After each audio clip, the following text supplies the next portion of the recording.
Libo-libong katutubo mula sa iba't ibang bahagi ng bansa ang nagtipon-tipon sa UP Diliman para makibahagi sa Lakbayan 2016 at upang ipanawagan ang proteksyon ng mga karapatan ng indigenous people.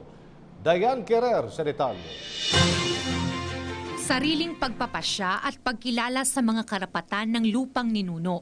Ito ang sigaw ng mga Moro at katutubong lumad na nagpunta sa Maynila, partikular sa Universidad ng Pilipinas sa Diliman, para iparating sa gobyerno ang kanilang mga hiling at hinaing.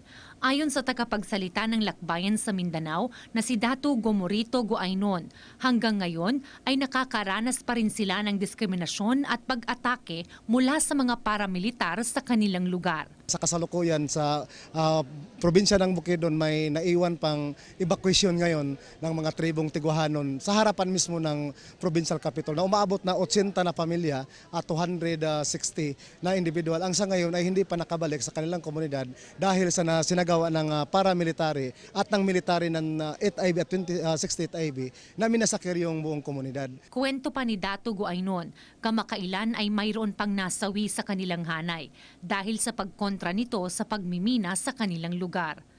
Kahapon pa lang may isang binaril naman sa Compostela Valley na anti-mining na katutubong taga Compostela Valley. So para sa amin patuloy pa rin yung pag-atake sa hanay ng mga katutubong luma doon sa usapin sa hindi pagkilala sa aming mga karapatan sa lupang ninuno at sariling pagpapasya. Kasi alam namin yung dahilan bakit kami pinagpatay, bakit kami pinapaalis sa lupang ninuno namin dahil sa kayamanan na naiwan sa mga ancestral nome namin.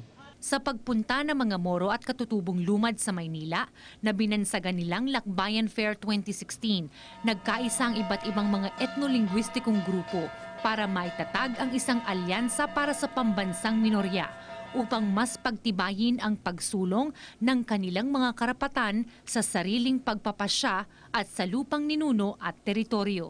Para sa PTV News, Diane Querer.